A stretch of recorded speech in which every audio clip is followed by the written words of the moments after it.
So the street is a very humble students' housing project in Mathura city, which is a really small city outside of Delhi in India.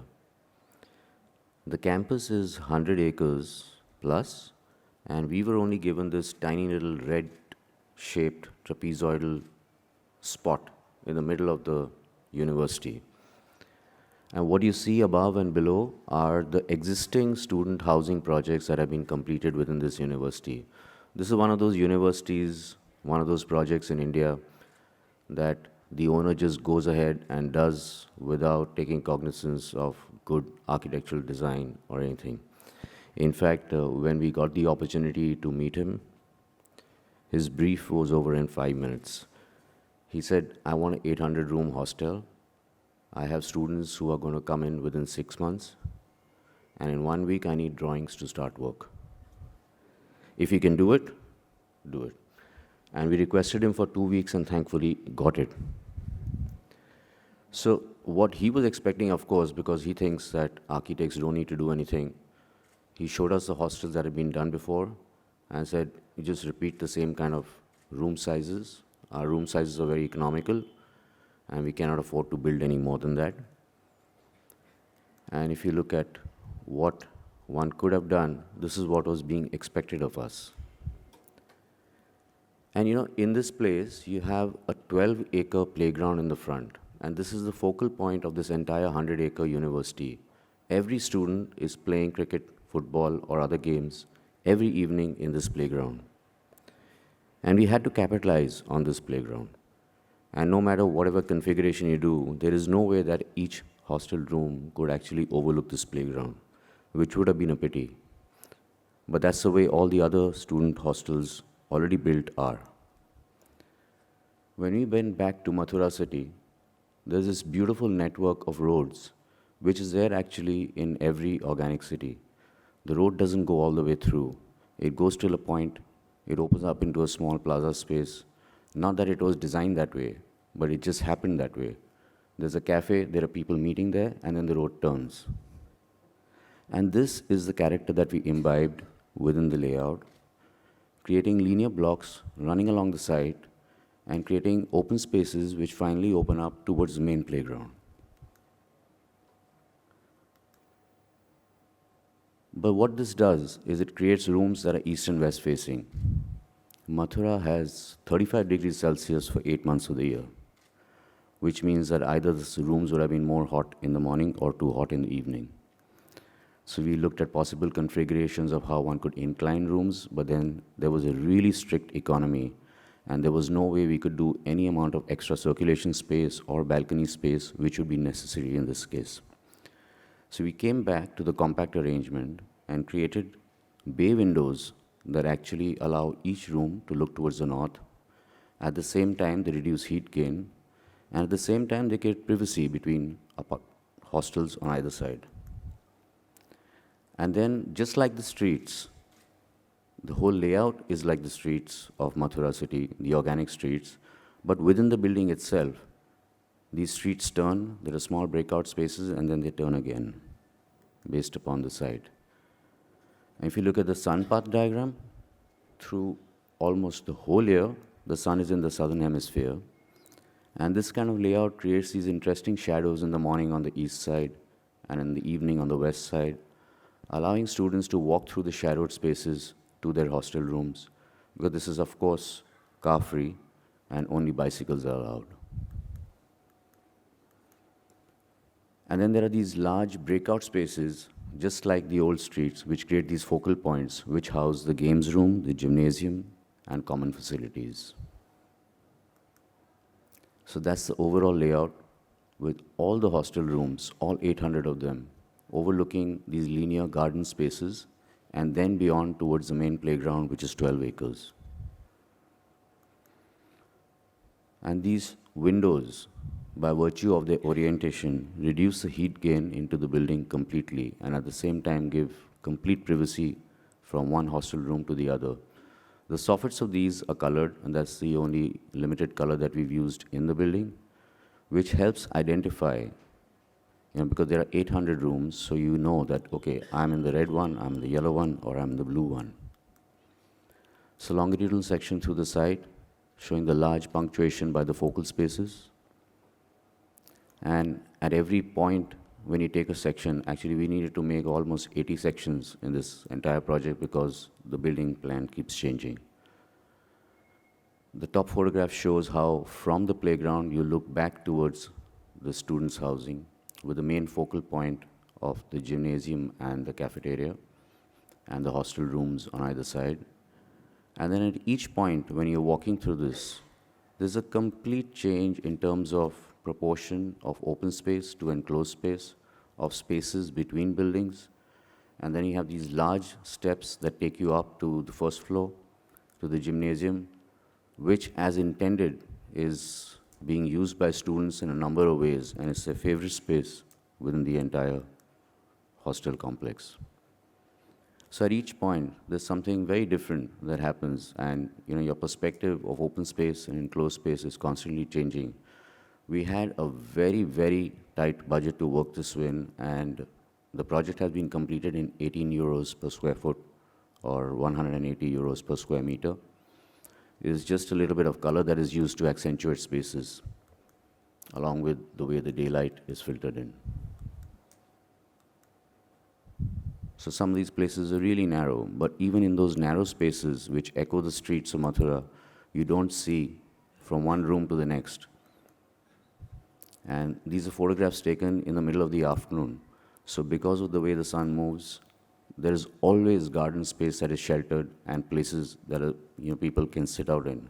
And it's 30 degrees outside. These people are sitting in the garden at 3 o'clock in the afternoon.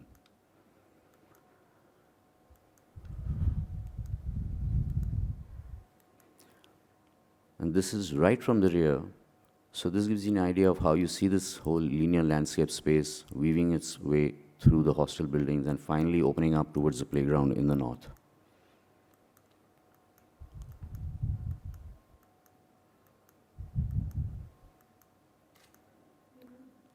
And this becomes, every student's private favorite space within the entire place.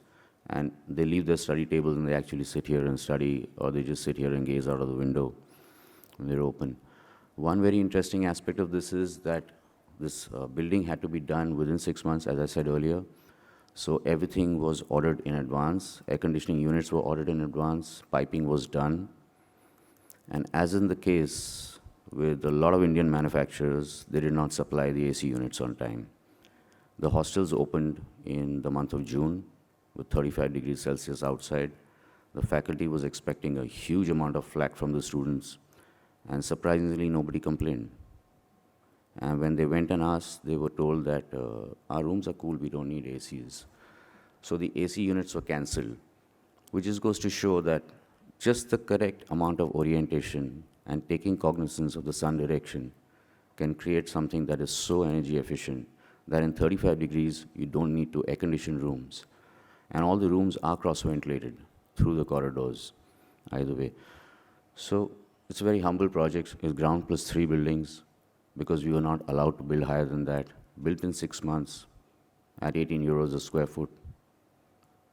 Very contextual to its surroundings, imbibing the organic character of old cities and translating that into something that is new to experience, different to experience at each point in each place within. Thank you.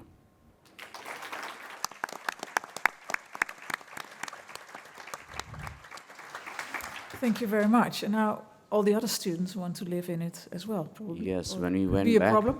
No, we went back to actually create a video, and there were so many students who approached us and said that, can you please, convince the faculty that break all our hostels and make something like this for us as well. And that actually is the best compliment an architect can get. The people who are using it, when they come to you and tell you that we haven't, we love this place. Okay. Leslie, you want to ask something? I mean, I think the environmental aspects of the building are fantastic. I have to say up front that I find the project exquisite. But what's very interesting for me is the way in which in an emerging economy, there's often a tendency to go back to the past in a kind of stylistic or nostalgic way. But you've gone back to the past in a kind of instrumental way, which I find really interesting. And it's a really great example of how something can be both contemporary and traditional in the same moment, but without the pastiche of a kind of nostalgic reinterpretation. Yes. So for me, this I think it's great. Yeah. Thank you very much. Can you elaborate a little bit more on how this building ventilate or using air conditioning? How did it? How it Ventilate, ventilated? What the air- ventilation. So in floor plan, Can we see the floor plan? Yeah, floor plan, Yes. please. go back. So in the floor plan, each room has this bay window which opens to the north, and in the corridor there are ventilators above the wardrobe space. So it's allowed to be cross-ventilated. Okay. Does So it- the corridor, is it, you have a corridor, you have two Yes, rooms on the we have a sides? corridor. It's a double-loaded corridor. And you and need the- to open on the both sides, right? Yes. So in case they only open one side, can you do ventilation? No, they are open on both sides. And in fact, we had this argument. So when he was saying that, we want to put air conditioning, why are you putting ventilators? I said, just leave them. And thankfully we did. Yes, I would like to compliment you on a very attractive building, and I think in a very sound response to the program and to the purpose of the building. I also had a question about ventilation, but you already answered it. The only other thing I would ask is that these things sticking out of the windows. You mentioned you had a very low budget. Yes. Now, doesn't that affect the price? Actually, it doesn't, because we had just the base in concrete, and at the lintel level there's concrete, and the rest of it is brick. The side that you see is all in brick. Okay, I think it's a great building.